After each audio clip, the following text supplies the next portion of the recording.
दोस्तों, आज की कहानी है भाभी तुम इतना खाती हो फिर बचत कैसे करोगी।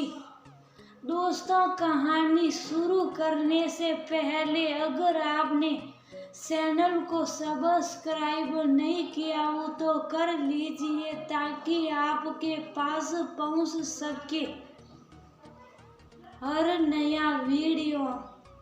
सबको नाश्ता खिला। अंजनी बेटी नाश्ता करने पूरी सब्जी बनाई थी। सबको गर्मा गर्म पूरी उतार कर देती गई। अब उसकी बारी बनाकर देने वाला कोई नहीं है ननद कल्पना। पर चूल्हे के पास नहीं जाएगी। सास भी है। बहू के आने के बाद सास का किचन में जाना सास पद की गरिमा को तौहीन करने जैसा हो जाएगा। पर मैं क्यों ठंडी पूड़ियाँ खाऊं। सार गरम गरम पूड़ियाँ तल लाई। प्लेट रखा ही कि ननद ने ठंडी 2 पूड़ी परोस दी। ये नई गरम वाली क्या ठंडी पूड़ी हटा दी। 2 खाने के बाद तीसरा के लिए हाथ बटाया ही था कि कल्पना आलस्य से बोली, एक और खाओगी। अंजनी ने बिना कुछ कहे तीसरा भी ले लिया। चौथा के लिए हाथ बटाने पर कल्पना बोली, बाप रे, तुम सार पूरी खाती हो। तुम्हारा पेट है या ड्रम। बिना कुछ कहे सौदा भी निकल गया। अंजनी ने कल्पना की आदत थी जब भी अंजनी खाने बैठती सारा काम छोड़ खाती अंजनी के पास आ बैठती और उसके खाने की मात्रा को आंखों से तोलती रहती।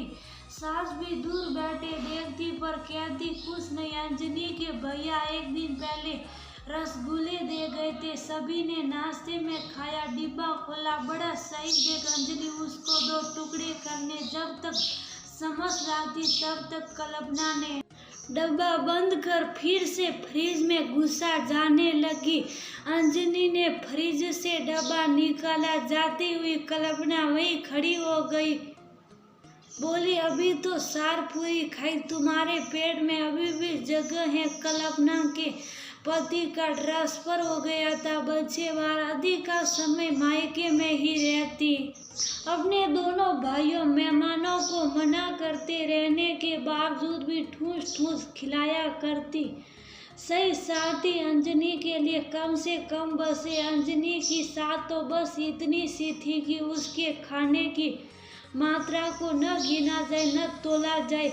खुशी खुशी सभी को जब भरपेट बनाकर खिलाती हैं तो उसके खाने पर तीक्ष्ण निगाह क्यों। तुम तो खुद भी इतना खा जाती हो।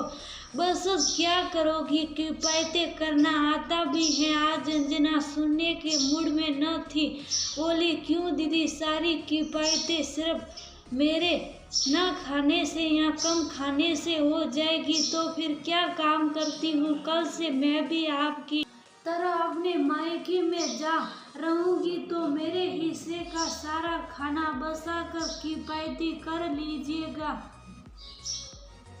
मायके में खाने को ले ना कोई उंगली उठाएगा ना आपकी तरह सवाल जवाब करेगा। किसी और की नहीं, अपने पति की कमाई से ही खाती हूँ जिस पर मेरा भी पूरा अधिकार है। स्थिति बिगड़ती देख क्या बहू छोटी छोटी बातों लिए मायके जाने की बात कर रही। सास बोली, आपके लिए बात छोटी हो सकती है पर मेरे लिए नहीं। घर में सार और व्यक्ति हैं। किसी के खाने पर उंगली नहीं उठती। सिर्फ मेरे खाने पर क्यों। मैं कोई भुक्कड़ नहीं हूँ। मेरे पेट को जितनी जरूरत है उतना तो खाऊंगी ही ना।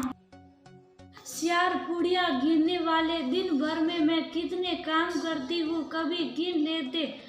तेज बातचीत की आवाज से पति नीरज और देवर नीरव भी वहां आ गए। माजरा समझते ही दीदी कल्पना को ही कहने लगे, अंजनी कम खाए, ज्यादा खाए या बहुत ज्यादा खाए, आपको कोई फर्क नहीं पड़ना। मायके में रिश्ते सही बनाए रखने हैं तो अनावश्यक बातों में दखल अंदाजी ना करें। उसकी देखभाल और जरूरतों की पूर्ति करने की जिम्मेदारी मेरी है। मैं जब उसे कुछ नहीं कहता तो आप क्यों कह रही हो। नीरज बोला, कल से तुम भी हम सबके साथ ही बैठकर खाओगी। तुम कोई नौकरानी नहीं हो जो कि सबके खाने के बाद तुम खाओ। कल्पना अपना सा मुंह लिए माँ के पास जा बैठी। अंजनी को पति का साथ देना अच्छा लगा। दोस्तों, बहुत से घरों में ननद और सास के द्वारा बहू के खाए जाने वाले वस्तुओं पर तिरस्करण दृष्टि रहती है। खाने को लेकर उसे अनेक बातें भी सुनाई जाती हैं। बहू भी घर के सदस्य ही है, फिर उसके खाने पर